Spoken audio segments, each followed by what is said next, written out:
This is a text that I have written about the instruments in the use of Bhajans and Kirtans that I have sent to Sadhu Maharaj a few months ago, and he liked it very much, he said, and he asked me to make this available to all devotees who are interested in the use of instruments or interested in singing bhajans and kirtans.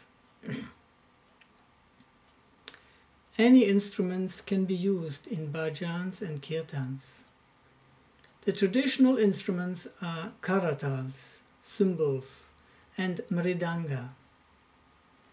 In the descriptions of the famous bhajans after Lord Gauranga had left the planet, veena and flute are also mentioned.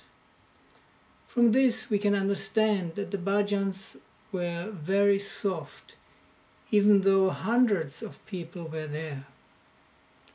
In the past 100 years, the harmonium has become very popular in India, especially for bhajans. At Lord Chaitanya's time, this instrument did not exist. Certainly, the Mridanga is the most sacred of all instruments. It is a deity of Krishna's flute, just like the tulasi plant is non-different from tulasi manjari. The holy name is Radha and Krishna.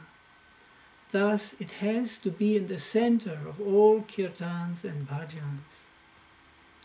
For me, the singer represents the Guru. All present, and especially all players of instruments, listen to the singer and try to serve him or her and follow every mood. For me, the Karatalas can be compared to the kinkaris, the young maidservant friends of Radharani. Their importance and quality of seva lies in their humility and submissive mood. If the Karatalas are soft, simple and quiet, hardly noticeable, then they are perfect. If they are loud, violent and more loud than the singing, dominating the speed, then they are being played improperly. I have played Karatalas in big concerts, often with 1,000 people. I was the only Karatalas player. Everyone got microphones, but I did not want a microphone. Still, everyone could hear the Karatalas, but very faint, very softly. Then they are just right. Most good bhajan singers I have met so far only want one pair of Karatalas played softly. Radha and Krishna have the finest ears.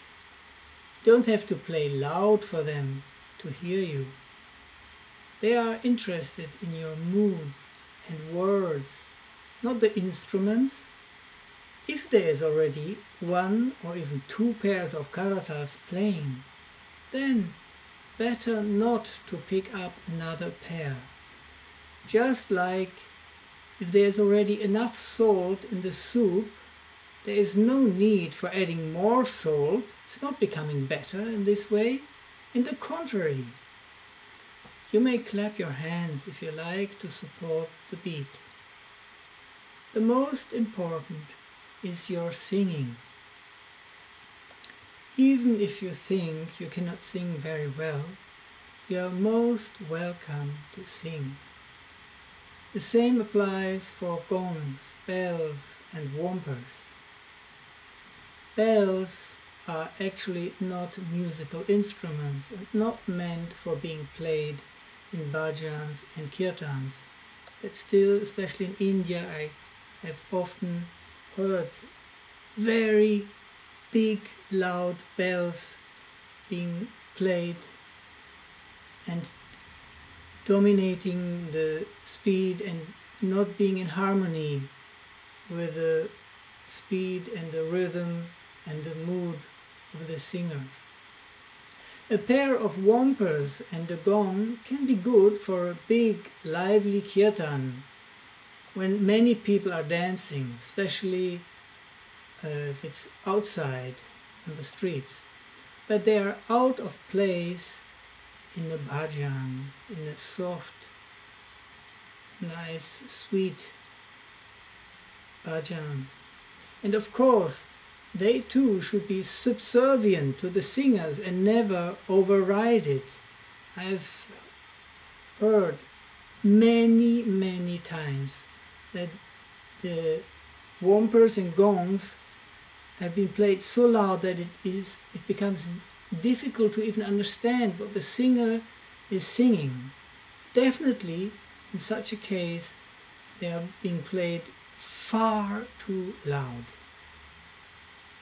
As we have mentioned before, the Mridanga is Krishna's flute, and it is also non-different from Balaram. So it can be a little naughty and jolly sometimes, but mostly very soft and attractive.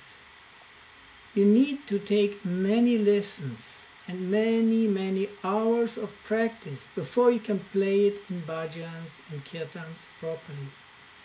It is by far the most difficult instrument. If you practice nicely and patiently, then the practice is already seva. You don't have to push yourself into the bhajan thinking, oh, then it will become a seva. No, better practice nicely, and that is already your seva, and then enter the bhajan when you're already more advanced in playing this instrument. Mundane talking and practicing of instruments should be avoided in front of the deities. It has become a fashion to call every loud, passionate kirtans ecstatic. This is a misunderstanding. Ecstasy is not something we can produce, and certainly not with passion and loudness. It comes or does not come by grace alone. The more loving our singing is, and the more we are absorbed in the mood of the words, the greater our spiritual benefit and happiness. By the way, Lord Chaitanya, he was very fond of Drupad style, and his ecstatic kirtans were mostly in Drupad style, which is a very slow and very soft and melodious style of bhajan. Next headline is Bhoga and Prasadam. Some people think that there is a black and white difference between Bhoga and Prasadam, but actually there are unlimited different levels. The difference can not be seen externally. Some people think that when you just do a ritual, then the Bhoga automatically becomes prasadam. And when you sing God's names, music automatically becomes purely spiritual, and if there is no singing, it is material. But Srila Prabhupada says on the Goddess of Fortune LP that chanting of the lips of non-devotees should be avoided as much as milk touched by the lips of a serpent. So not only there can be no benefit, even if the words of the mantra are there, but it can even be harmful if the consciousness of the singers is not proper. Whatever we do lovingly for our Ishtadev via our Guru whether it be art, music, or cooking, becomes prasadam, by grace only. So even instrumental music can become prasadam, but the best music is that which is combined with devotional singing. Jai Radha Mohan.